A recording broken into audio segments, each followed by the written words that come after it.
Hello, I'm Vincent Price. Welcome to the kitchen again. I've got quite a journey in food for you today. We're going to start in the Gulf Coast area of the United States, my country, and move on over the country and out to Hawaii, which of course is also part of the United States now. And then we're going to travel across the blue Pacific to Indonesia.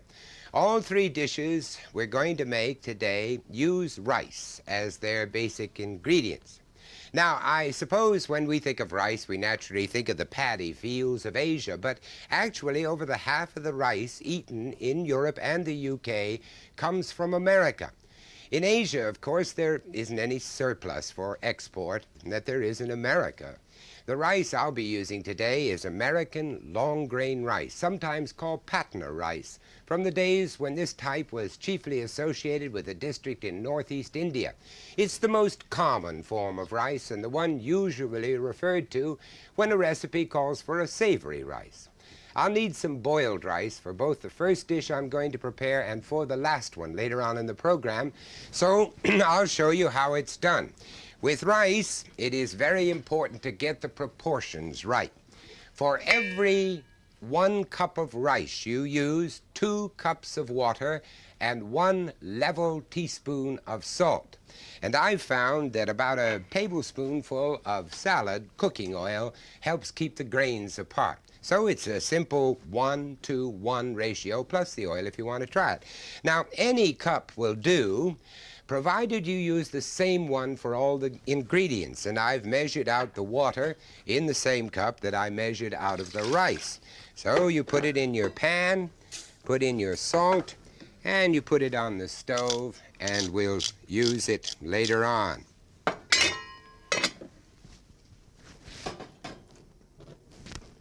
I previously boiled up some, which I've kept in the fridge.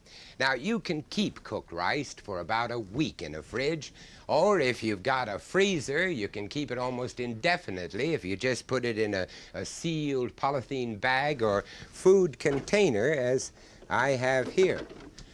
I've got here about 6 ounces of cooked American long grain rice, and I'm going to use it to make what's known as a Gulf Coast salad.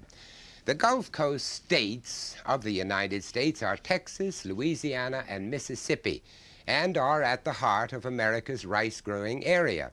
And I found this dish in the glamorous French quarters of New Orleans, where America produced jazz, and it's from here that this dish originates. The first thing to do is to toss some 8 ounces of prawns. Here are our prawns. 3 ounces of chopped green onions and 4 ounces of finely chopped celery and the rice. Toss them together in a bowl. Then I have made a dressing for this Gulf Coast salad, which consists of half a teaspoon of horseradish sauce, half a teaspoon of English mustard powder, half a teaspoon of chili sauce, and a couple of dashes of what we call in America hot chili sauce, and the juice of 6 lemons. I've put that all with 6 tablespoons of mayonnaise and 2 tablespoons of tomato sauce. Now, our rice on the stove will be boiling by now, and indeed it is. So I'm going to stir it up once, put the lid on it, and then I'm going to let it simmer for 15 minutes. Turn it down to simmer. There we go. 2 things that are very important. Never stir the rice after you've left it to simmer. This will only mash the grains and make them sticky. And never peek in to see how it's going. That lets out the steam and lowers the temperature. Now, back to the ingredients of our Gulf Coast salad. You mix the two things, the dressing and the rice and shrimps and onions that are already mixed in the bowl. Mix them all up very well so that you coat every grain of rice with that delicious dressing. Mix it up thoroughly, and then you serve it in a very pretty crystal bowl in which I put some crushed ice, and I'm now going to make a nest in the bottom of it, a kind of flower of good fresh lettuce leaves, and then I will put the rice salad into the nest of lettuce leaves. There we have it. Garnish it a little bit with some chopped parsley and some lemon wedges, and you have what is a very simple and quick dish with which you can start a meal in a style, in a real style, especially when unexpected guests arrive. The next dish I want to prepare comes from the island of Maui in the Hawaiian island group, Hawaiian Islands, which is now part of the Americas. And it's called Hawaiian chicken and long grain rice. The Hawaiian Islands are a racial hodgepodge, as you know, which perhaps explains this dish, which takes its derivation from all over the Pacific. The island of Maui, from which it comes, is the site of the earliest sugarcane plantations in the islands and is still just about the only one of them that's not spoilt by tourism. Anyway, it was here that I found this dish in the lovely little town of Hana on the island of Maui. Maui is also one of the few places left in the islands where you can still go, as I did, to a traditional luau or party feast. You go decked with wreaths of orchids and flowers, men and as well as women. So if you ever get a chance to go to one of these luau's, this dish is the sort of thing that you may well eat. The first stage of the operation is to heat some oil in a pan. And then into this, I'm going to put some chopped green onions. Chopped onions, not fresh green onions, and 1 clove of garlic. The oil on here is going to heat up very quickly. I put the onions into it and the garlic. There we have that part done. Mix it up, and now I'm going to leave it to saute until the onion is soft and golden. Put it down a little bit. I don't want it to burn. That really kind of spoils the flavor if you let it burn.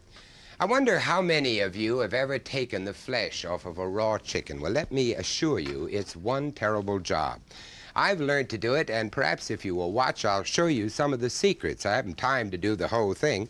But if you take a pair of poultry shears and run down the backbone like that, you will find that it is very easy to break that backbone and start peeling the flesh off of the breast. Then with a sharp knife, you just remove it from the breastbone like that, and there you have it. Now, I haven't got time to show you the whole thing, but the one thing you must do is do not throw away any bones or any of the skin or anything. Save all of those, because you're going to need some stock, and you're going to need them to make the stock. One of the nice things about this recipe is that you don't waste anything. Having gotten the flesh off of the chicken, and it takes a little time and experience to do it, you next have a fairly easy job of cutting the chicken into bite-sized pieces. I've already cut up some of it from another chicken. I put those into a bowl here. Now, if you've remembered your bones, you will be able to make the stock you're going to need for the next stage. Making stock is really very easy. All you do is boil the bones in a couple of pints of water for about 2 hours. Use the giblets and the neck and the leg and every part of the chicken except the liver, which may give it a little bit of a bitter flavor. Now we're going to put 1½ pints of stock, which I have already made, in with the onions, which have been cooking on the stove. Here are my onions. I'll bring them out here. We'll put 1½ pints of good, rich chicken stock into that. Then we also put in the chicken, which we've cut up, and we put in some salt and some pepper, naturally, and you do that. You know by now exactly how much of that you want, and a teaspoonful of ginger. Ginger is one of the secrets of all Oriental cooking and is a great favorite in England. Then this has to be taken, brought back to the boil, turned down, and allowed to simmer for, let's say another 30 minutes. I have already made another patch of stuff on the back of the stove, because I think you will agree with me that all of that takes a lot more time than we have time for on this program. And into that, I am going to add about 8 ounces of the long grain rice. Into the pot it goes. I'm using the same long grain rice that I used for the other dish, but this is not already cooked as the other was. Now you sprinkle on top of that about 4 ounces of chopped celery. Or if you want to be more Hawaiian and more adventurous, you can look around and try and find some water chestnuts or bamboo shoots. You can find them tinned. Now that should be left to simmer for another 15 minutes. Incidentally, you don't wash American long grain rice before you cook it, because washing it causes it to lose nearly half of its vitamins. And these can also be lost by cooking it in too much water when you're boiling it. Be sure of your proportions. To save time, I've got the finished dish right here. I didn't really think that you'd want me to stand around for 15 minutes in dead silence while I watch the pan boil. Here is the dish done. Now, you turn it out onto a very pretty platter. Turn it out, and then one of the things that is great fun is to garnish it in the Hawaiian style. I'm going to take a little time to show you that, because it really makes such a very pretty dish. Arrange your rice very nicely all the way around, and then take some leaves as the Hawaiians do. Decorate it. They're some pretty leaves. Take some rings of pineapple, put them on leaves, make kind of flowers of them. Take pimento, put them down the leaves in strips, making a kind of floral arrangement on the top. And then you can sprinkle a little soy sauce over it. That is a delicious addition and a very genuine Oriental addition. And put a little parsley in pretty areas around it, and you will have the final topping in the Hawaiian style. Take a beautiful flower and put it right in the middle. There it is, the finished dish. Now, I want to move down from Hawaii to Indonesia, which used to be called the Dutch East Indies. And Indonesian cooking is very popular in Holland even today. In fact, this recipe became such a favorite with the Dutch that it is now regarded as one of their traditional dishes, almost a national dish. The last time I had it was in Amsterdam. It's called nasi goreng, or Indonesian fried rice. Before I cook it, I want to tell you of a quaint old Indonesian custom. In Java, rice is thought to be the offspring of the goddess Dewi Sri, and no Javanese girl is considered eligible for marriage until she can make a perfect bowl of rice. Now, if you will follow the instructions that I gave you earlier on the program, you will be able to get a husband and make a perfect bowl of rice. The time has now come to take from the stove the rice that I put on at the very start of the program, for this is where it is to be used. Now, our rice here, we fluff it up with a fork so that your grains won't stick together. And into this pan, I'm going to put 4 tablespoons full of cooking oil. And I'm going to add to that some chopped onions, 2 medium onions, which I have previously chopped and cooked as we did with the Hawaiian dish.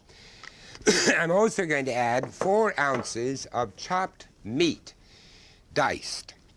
In this case, it's ham, although we can vary this with almost any other kind of meat or seafood or poultry. Take it back to the stove now with our 3 cups of rice in here, and mix it all together like that. Take it back to the stove, put it on, and let it boil. Bring it up to the boil. Don't forget, this is fried rice, so you want to boil it very, very well. Swirl it around, keep it moving, and then make a little well in the center of it. And in there, you break 2 eggs. Break 2 eggs and let them almost scramble, but don't let them get hard. Don't let them get hard. They're going to have to come right up there now. Mix it up. Let it scramble. And then gradually, as the eggs begin to get firm, you mix them in to the rice. Now, remember, when deciding how much rice you want to serve, that it will expand to 3 times the original quality when cooked. Now, the cup that we had here was 1 cup, if you remember, and it became 3 cups of cooked rice. To this, we now add 2 teaspoons of soy sauce, and I urge you to use soy sauce. It's a great addition to this kind of cooking. Sometimes you can use Worcester sauce or other sauces, or maybe meat essence, but I believe in soy sauce. We use it in all kinds of cooking. Make it come together, keep it going. The eggs will help thicken the whole thing. And now, I have a little secret that after I have done this dish, I sprinkle curry on top of it. Some of you may love curry, and you may want to put it in the dish. If you do, everything will taste of curry. All this is now mixed up and heated right straight through. Now, we're ready to take it over here and serve it. Now, once again, we're going to serve it on a very pretty plate.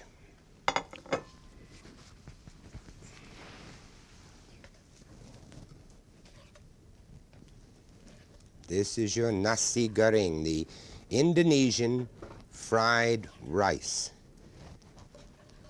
With ham this time. Don't forget, you can vary it with anything you want. You can even put different kinds of meat into it. I'm not going to put much more than that into it. Now, one of the ways to serve it is to sprinkle, as I said, the curry powder over the whole dish. It gives a very different flavor than when you cook it with curry. Decorate it with tomato wedges, and I think you'll find it's absolutely a delightful dish. That is our last dish of the day, nasi goreng, made with American long grain rice. Now, as soon as I get through making this really very pretty, I'm going to run through all of the ingredients that we have used today. All of them serve 4 people, and all of them have used American long grain rice. Now, starting with the Gulf Coast salad, we used 8 ounces of peeled prawns, 6 ounces of long grain American rice. It was cooked, but uncooked it is 2 ounces of rice and 1/4 pint of water. 3 ounces of spring onions, finely cut. Sometimes you can cut them with a scissor if you want to. 4 ounces of celery, also cut up very fine. Salt and pepper to taste. And then a dressing made of a 1/2 teaspoon of horseradish sauce, 1/2 teaspoon of mustard powder, 1/2 teaspoon of hot American pepper sauce, and 1 tablespoon of lemon juice. All of that is mixed into 6 tablespoons of mayonnaise and 2 tablespoons of tomato sauce. Have you got that now? You sure you have it? I think you'll find that delicious. Remember to serve it on a bed of lettuce on ice. It will make it very chilling and delicious for a summer afternoon. Now we'll move on to the Hawaiian chicken and long grain rice. Here we use a 3-pound chicken from which you have removed the flesh. Practice that. It's great fun. I think you'll find it really a thrilling experience when you learn how to do it completely. Use 8 ounces of long grain rice, 1½ pints of chicken stock made from the bones of the chicken that you have taken the meat off of, 1 onion finely minced, 1 clove of garlic, that's a bud and that's a clove, 1 small tin of pineapple rings, ½ a teaspoon or a teaspoon, as I used, of ginger, this is optional, and 4 ounces of chopped celery, or make the discovery for yourself of the delicious crunchiness of water chestnuts or bamboo shoots. You can find them in specialty stores, and they're really worth looking for.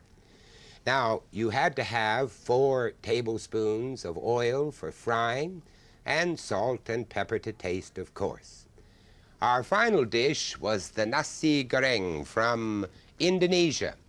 For this we used 4 tablespoons full of cooking oil, 2 medium onions, again chopped very finely, 4 ounces of diced cooked ham, or remember I said you can use shrimp or fowl or any other kind of meat that you want to, 1 cup of long grain American rice, 2 teaspoons of soy or meat essence. Now, I beg of you to really make the effort to find soy sauce.